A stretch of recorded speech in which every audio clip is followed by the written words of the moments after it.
What's up everyone, welcome back to another Total Sport video. I'm here just to drop you a quick message to tell you to subscribe to Total Sport and to subscribe to the Average Pundits who join us for today's video, which are the Premier League predictions. We're not doing the full table, we're just doing different things like Golden Glove, Golden Boot, winners and relegation really, just to cut the crap in mid-table, to be honest, because no one wants to see that. But anyway, I do hope you enjoy this video. There will be some more life updatey videos in the next couple of days. But yeah, I hope you enjoy it, and we'll see you in a bit. What is up, everyone, and welcome back to the long-awaited collab once again with the boys from the Average Pundits. How are we, boys? Are we good? Yeah. I mean, last time we spoke to you boys, we weren't even Total Sport. We were winning mentality. That's true. Yeah, you guys have you come a long way with the rebrand. We've said a few times we watched what you guys are doing, and it's pretty impressive, mate. So it's a pleasure to be back here. Very big turnaround. Yeah. And of course, we are joined, as Has Kareem's in Tunisia. We've got Jacob Tanswell with us as well. How are you, mate? I'm very well, mate. It's been a while since I've talked to you, Chris, I think, so it's good to see you again. I know. Oh, look at this. Look at it. What a cutie. Today we're going to be doing, as I've mentioned in a brief intro where I've explained some other stuff, we're going to be doing some Premier League predictions, boys. And now the Premier League actually starts tomorrow. We're not going to do the real, table-topping predictions, all that kind of stuff, because that's already over at the Average Pundits channel. So go check those guys out. There'll be a little bubble thing pop up right here, which will explain all that sort of stuff. But we're going to be doing just some brief stuff, boys. And first off, I think we're going to start off with the boys at the bottom, the basement boys, shall we say.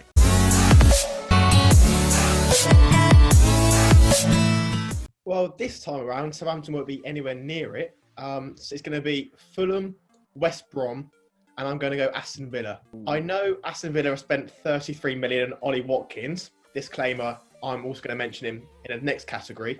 But as am I. Well, yeah, but probably for different reasons. I think Aston Villa are going to struggle. I don't think Dean Smith's good enough manager. And I just see Fulham and West Brom as teams that are good in the Championship, but not quite good enough to bridge the quality in the difference in leagues as well. I think, Jacob's hit the nail on the head, mate. In the video that me and Reece put out the other day, that was the exact order Jacob said was my predictions of who's going down. I do think Aston Villa have huge issues that they need to get sorted out, and I really don't see, those problems being fixed easily. And Dean Smith, I don't think he is up to the crack. And then you'll see you've got Fulham and West Brom coming back up into the Premier League, and in my opinion, they're just not of the standard. I think everyone would have maybe preferred to see Brentford, see how they fared in the Prem, but we've got Fulham and West Brom are Premier League veterans themselves. They've had a lot of experience, but I really don't think they'll be up to the grade. So I'm going to agree with Jacob on that one. Yeah, it's definitely an agreement across the board here. I think Aston Villa have a lot of problems. I think, as Joe mentioned, if Brentford would have come up, I don't think we would have seen Watkins at Villa because he wouldn't have had to make the move to the Premier League. So that completely would have screwed Aston Villa even more. So yeah, it's a complete agreement there. Villa, West Brom and Fulham. Well, I agree with two of your boys' picks. I've got Fulham and West Brom going down. I 100% agree with that. But I've gone claret and blue for the other one, and I've gone for West Ham United. Now, I love David Moyes, actually. I think he's a cracking manager. Loads of people give him shit because of the time with Man United. I actually think he's a very, very good manager, in my opinion. But I think he'll be gone by Christmas because West Ham fans will be complaining. I don't think they've done enough in the transfer market. They've let go of Dion Garner. The whole club's in disarray. Yeah, so that's my hot take. I think West Ham will be joining West Ham will be joining West Brom and Fulham in the Championship next season. So we're going to go all the way back up to the top.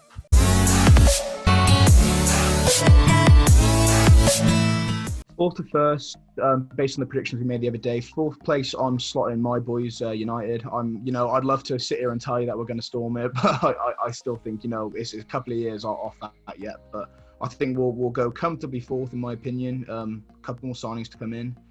Third, I've got Frank's Chelsea. They've had an absolutely incredible window. I think we can all agree with that there. And I think those signings that they've made will significantly help them in the push for, Champions League football and stuff. So I think they'll be there for another season in third. Second, I've actually gone for Liverpool. I've gone for Liverpool, and after an absolutely incredible, memorable Premier League winning campaign, and it would thoroughly deserved as well. I think they're going to fall off, not by much, but I think they're going to show a few more wobbly kind of areas on the pitch, and I think Pep's going to take advantage of that because he's going to be hungry. My prediction was Pep to leave after this season. I think he's going to finish what he's done at City. I think he's going to look to move on, but I've actually got City to win it this year. I agree with the teams in the top four. I don't necessarily agree with the order. I think Chelsea, despite all of their signings, I don't think they're going to hit it off straight away. Team chemistry is going to be quite the issue. You got the two German lads in there, but how's Ziyech going to pull in? I know he's just picked up a slight ankle injury. He's going to miss the game against Brighton. And I think Chelsea are going to finish fourth. I've got United to then finish third. I've then got City to finish second, and that means my boys, the guys from Anfield Road, are going to be finishing in the first position only because of the main gap that we won the title by. So I agree with Reece in the third and fourth position. I think I see Ziyech and I see Havertz. I don't think I can see them fitting in straight away in terms of the way they play. I think there's too many signings to integrate the side and make it a smooth transition. I think United will, if they can obviously buy Jadon Sancho and who else, they're going to get third place quite comfortably. And then I think Liverpool comes second. I think right now they need to build from a position of strength. They've got, they won the league at a canter last year. This was a time where they had to keep building. Yeah, well, I've gone again. I'm either very out there or I'm just wrong. So I've actually not included Man United in my top four. Now, I know it sounds crazy, but I just don't think 66 points you guys got last season. Okay, that wasn't enough for That wasn't enough for fifth place. I think 5 seasons ago, like 3 or 4 seasons ago, and I think the gap will close. It will become a lot more difficult to get into that top 4 again. So I've actually gone with Tottenham in fourth. I'm going to back them. I've gone for Chelsea in third as well. Again, for the reasons that you boys suggested. Manchester City in second and Liverpool in first. It's going to be a lot closer this year.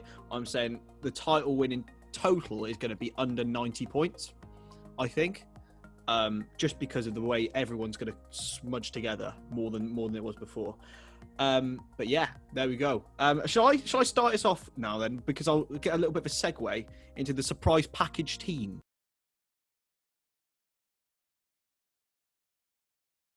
I've got to do I'll do a positive and a negative. So the negative, I think, is going to be Man United. I think they're going to come in 5th place, which I think isn't as good as what they could be.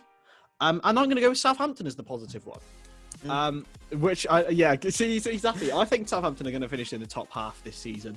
Salisu's coming at the back, and a couple more, and of course, big Danny Ings up front. I can't not, can I? But yeah, Jacob, we'll segue that onto you, mate. I love that from you, Chris. I think right now Southampton are maximising every single player in that squad. Ralph Hasenhüttl was, for me, one of the best coaches in the league. He's improved every single player that is playing at Southampton, and you've got the feeling with Walker Peters coming in, Salisu coming in, and hopefully another centre midfielder, that Hasenhüttl's finally getting round pegs to fit the round holes. He's getting rid of the dead wood from the Mark Hughes, Claude Puel, Maurizio Pellegrino eras, and he's finally getting his players in. Of course, there's only so far you can go with having an owner that doesn't spend any money, so obviously you have to generate the money yourself. But you saw towards the back end of last season, Højbjerg's departure won't really affect much. Romeu's a good backup if you can get another centre midfielder in, and Ward-Prowse is going strength to strength in that midfield. And of course, with Lord Danny Ings, the king of the scummers, I can see him, hopefully, obviously he won't get as many as last year, but if him and Che Adams can share the burden, then I can see Southampton finishing. And Big Shane. Don't disrespect Shane. Yeah, exactly. I mean, I agree with don't disrespect Shane Long. I mean, we've all been on the hype train since he was just known as the drunken Irishman at West Brom. So, so I think my negative team, I think I'm going to go for a bit of a, I don't know whether the thoughts on this team are very high going into the season. I've gone for Leeds. And the only thing is, I think the expectations of this club are way too high coming into the league. I don't think the team is of the same caliber as Wolves were when they were coming into the Premier League. They don't quite have the. I mean, they have the manager. They've just brought in Rodrigo, who scored 4 times in La Liga last season, and that's not exactly what you want from a striker coming into, I mean, what we think is a better league. When it comes to the positive surprise package team, I've gone for Newcastle United. I think that they've made some very good signings, bringing in Fraser, Wilson, and Jamal Lewis. So that's their striker problem sorted. They don't have to rely on Joelinton. Last season, they had the 8th most clean sheets. So they've got a very good goalkeeper. Their defence has always been solid. So I think they can have potentially one of the best attacks in the league with St Maximin, Wilson and Fraser. For the best shout teams, I think Southampton, there's very good calls there. I think there's also really good calls for Newcastle. Me and Reece were only talking the other day about how impressed we were with some of their business. I'll start with good. For the good, I've gone with Everton. The manager, I still, to this day, Carlo Ancelotti at Everton, it doesn't sound right to say. He's obviously such a high-profile guy. And, I think the couple of signings they have made, I think Allen was a solid signing. I think Decore was a brilliant little pickup. And then James Rodriguez, I think it's a very strange one. I mean, it's good for the price. Obviously, there's a lot of questions around James and stuff, and especially in the Premier League. So we'll have to wait and see on that one. But on status alone, levels. For the bad team, I've gone for Sheffield. I think that might be a little bit harsh, but I think they've had such, obviously, an unbelievable campaign. Are they going to be able to keep that up?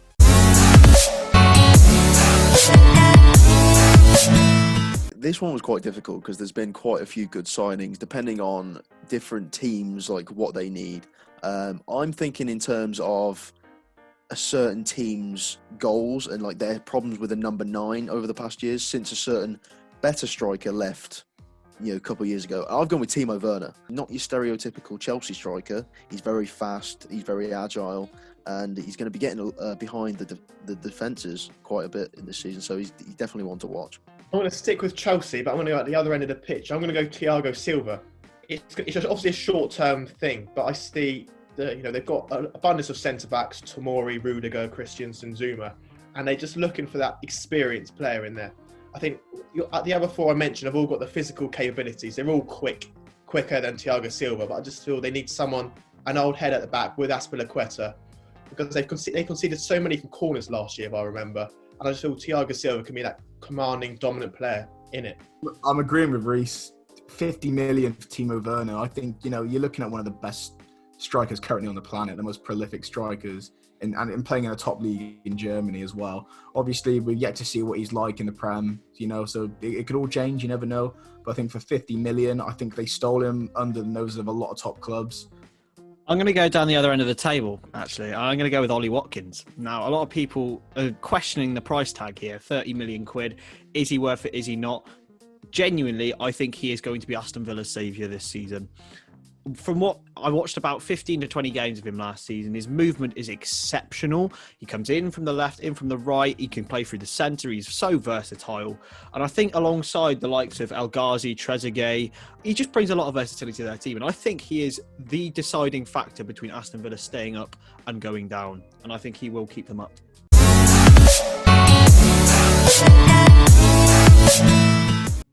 So, worst signing, I'll go straight away. I'm going to go with a man that Joe mentioned, James Rodriguez.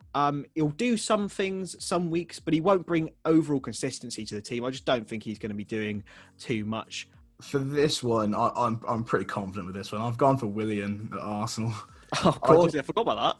Oh, I just think it's so weird, mate. I can't get around it. It's the most Arsenal thing ever. Like, the player himself, obviously Willian's been very good in the Premier League. I think we can all agree with that, and he's given us some great moments. But they've signed him on a 3-year deal. What is he, 32? He could slow down at any point. He could slow down this season. But, Arsenal have just got him now. Now, I was going to go for the other London club and say Højbjerg at Spurs. However, I can't help but agree with Joe. Why Arsenal are in the business of dealing with these old heads like Willian is beyond me, and I just don't. They've got Pepe on the right. What's the point in bringing Willian? That you should bring in an old guy to bring off the bench.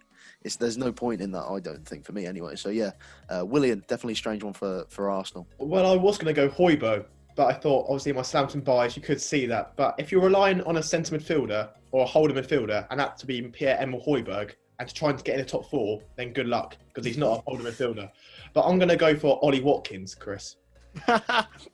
You mentioned who he's going to be playing with, the likes of Wesley, Trezeguet, and that's one of my reasons for why he won't be a very good signing. He's not got the creativity he had at Brentford. I'm not sure where he's going to play. I think he's going to spearhead the attack, obviously. but I don't think he's got the players around him at all. See, the 33 million, when I heard that, I thought it was a joke. Seriously, for a championship player, 33 million. I don't care how good you've been in the championship, 33 million. Considering the COVID as well, I think it's crazy. Yeah, it is a bit of a nutty price, but I just think it's class, to be fair.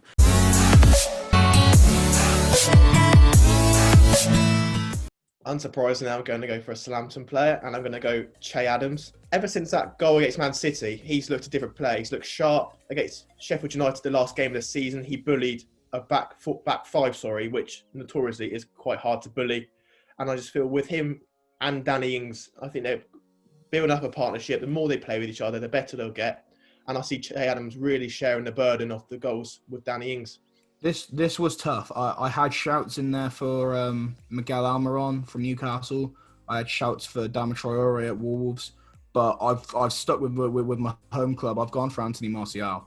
I think everyone knows that there's class there. There is talent there naturally, but I feel like the reason why we haven't seen a fully unlocked Martial is due to a constant manager change. He's never ever been able to lock on to a manager's tactics. We've had Van Gaal and Jose Mourinho, come in with conflicting tactics. We've got Ollie coming in now, who's only really starting to get the ball rolling on what he wants to do. And fingers crossed we can keep him where he is and he does a good job, because the last thing I want to see is another manager leave. But this season, I think he's really, really brought a lot out of Martial. Same with Rashford, but he's looking more like a promising number 9.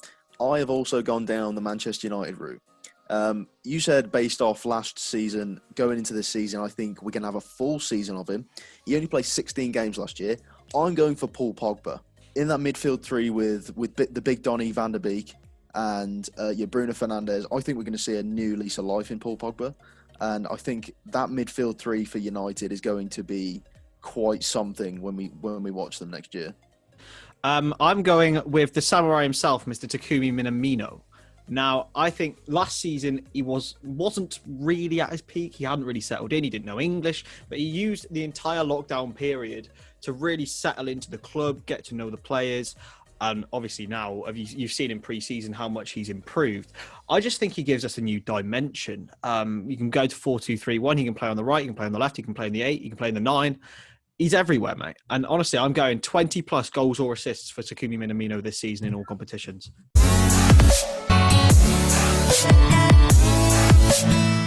I'm going to go pretty straightforward. I'm going to go Alisson.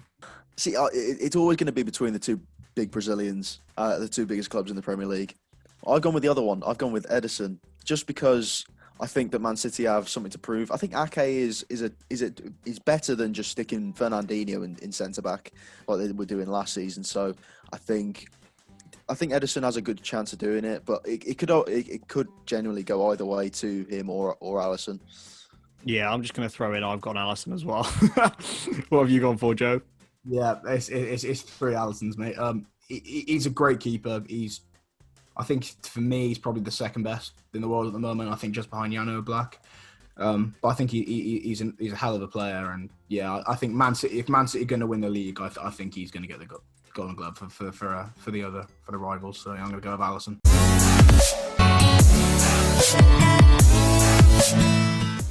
So I've gone with Pierre-Emerick Aubameyang. So it's going to be Aubameyang for me. I'm going to go 25 goals this season for him. Well, Joe said about Anthony Martial, and I can't really say more than that. I think Martial is going to be the top goal scorer. I think you never know. If he didn't have the months out injured, he could have got close to Aubameyang. He finished the season well. I think he's got now creativity behind him. Remember at the start of the season, he had Pereira, Mata and Lingard, and come on. Now he's got Bruno Fernandes. You never know. He could have Sancho. He's got Van der Beek, and I think he's going to get a lot more chances. Solskjaer's telling him to be more of a predator in and around the box. And I think Martial can really hit the 20 goal mark. Yeah, I've agreed with Jacob. I really have. I think he hit the nail on the head there. I think based on what he had, based on what he's got now, I was going to say Aubameyang, because obviously, like you said, Aubameyang just gets all of Arsenal's goals. But Aubameyang's kind of doing that on like a solo mission. I think he's just clearly the best player in that team.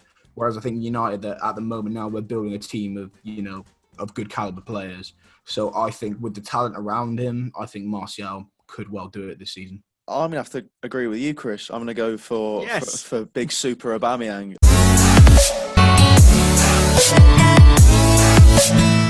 I'm going to go all English with this one, boys. I'm going to go full English with this one. I'm going to go Young Player of the Year for Mr. Phil Foden. He's been a naughty boy in the news recently, but I genuinely think he is one of the best prospects around. Not just because he's English, but because he's actually a very good player under Pep Guardiola. So that's a very, very good formula. And Player of the Year, I'm going to go with this year's Young Player of the Year, Trent Alexander-Arnold. Probably one of the best fullbacks the Premier League's ever seen, even in his young age. And I think he can only get better. And one day, maybe he'll go midfield and he'll be even better than that. But who knows? I've also kind of gone with the all-English theme. However, I'm going to steal your Player of the Year and put them at the Young Player of the Year, because I do see Trent. The cap for Young Player of the Year is like 24.